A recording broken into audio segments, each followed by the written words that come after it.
ആൾക്ക് ഇസ്ലാമും ഈമാനും ബാക്കിയുണ്ടാവോ? ഇങ്ങനത്തെ ചില തലയെക്കെട്ടുകാരും തൊപ്പിക്കാരും ഞാൻ എല്ലാരും അല്ല കേട്ടോ പറയുന്നത്.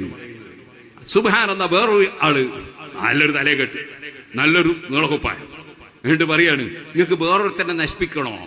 നിങ്ങൾ ബാളെടുക്കണ്ട, കുന്തെടുക്കണ്ട, ഇങ്ങനെ കൈകൊണ്ട് മൂപ്പര് യാതൊരു ജലാരി വല്ലിക്രാം തന്നെ അപ്പുറം നശിച്ചു പോകും.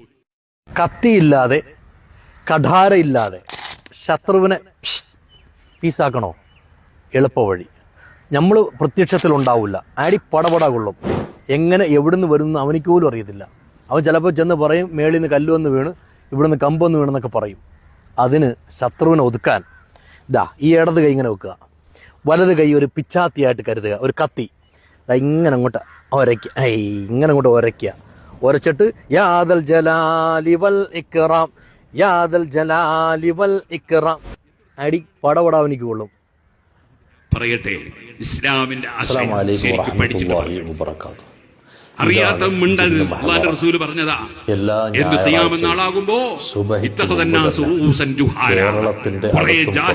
നേതാക്കളായിട്ട് വരും. ഇതാണ് ജിന്ന് മഹളറ. എല്ലാ ഞായറാഴ്ചയും സുബഹിക്ക് മുമ്പ് തന്നെ കേരളത്തിൻ്റെ അകത്തും പുറത്തു നിന്നും നാനാ ജാതി മതസ്ഥരടക്കം ഇവിടേക്ക് ഒഴുകിയെത്തുകയാണ് അവരുടെ പ്രശ്നങ്ങൾ പരിഹരിക്കാൻ.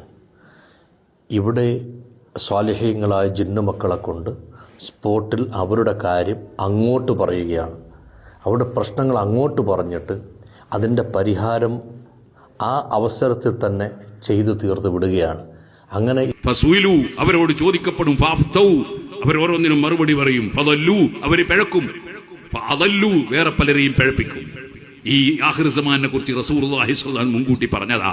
അങ്ങനത്തെ ഒരു കാലം. അതുകൊണ്ട് തന്നെ സമസ്ത കേരള ജമിയത്തുൽ ഉലമ അത് 40 പ്രഗത്ഭരായ ആലിമീങ്ങളാണ്.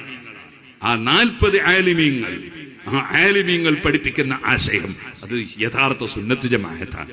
ആരെങ്കിലും എവിടെങ്കിലും ഇരുന്ന് പറയുന്നതൊന്നും മുസ്ലിമീങ്ങൾ ചെവിക്കൊള്ളരുത്. ആ ആലിമീങ്ങൾ പറയുന്നതനുസരിച്ച് പറയുന്ന ആലിമീങ്ങൾ അവരെ പിന്തുടരണം.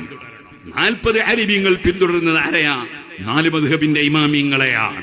ഇമാം അശ്ശരി, ഇമാം മാതുരിദി തുടങ്ങിയ 2 മഹാപണ്ഡിതന്മാർ വിശ്വാസകാര്യം പഠിപ്പിച്ചവരാ. അവര് പിന്തുടരുന്നത് ആരെയാ? ഇമാം ഷാഫി റളിയല്ലാഹു അൻഹുവിനെയാണ്, ഇമാം അബൂ ഹനീഫ റളിയല്ലാഹു അൻഹുവിനെയാണ്. അങ്ങനെയുള്ള ഇമാമിങ്ങളെ പിന്തുടരുന്ന ആളുകൾ അവരാണ് അഹ്ലുസ് സുന്നത്തി വൽ ജമാഅ.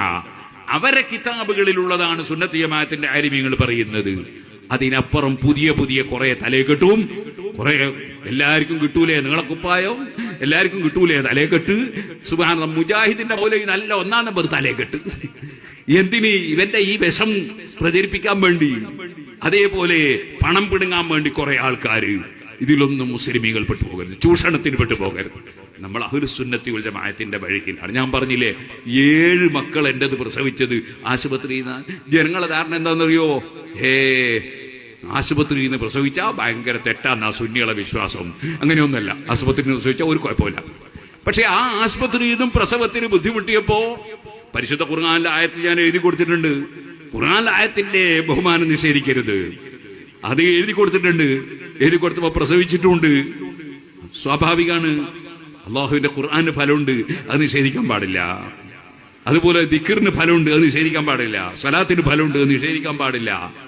നമ്മൾ അല്ലാഹു തആല നന്മയുടെ നിമിത്തങ്ങളായി വെച്ച മുഴുവൻ വിഷയത്തിന്റെയും ബഹുമാനം അംഗീകരിക്കണം. അതാണ് അഹ്ലുസ് സുന്നത്തി വൽ ജമാഅ. തട്ടിപ്പും വെട്ടിപ്പിലൊന്നും ആരും പെട്ടുപോകരുത്.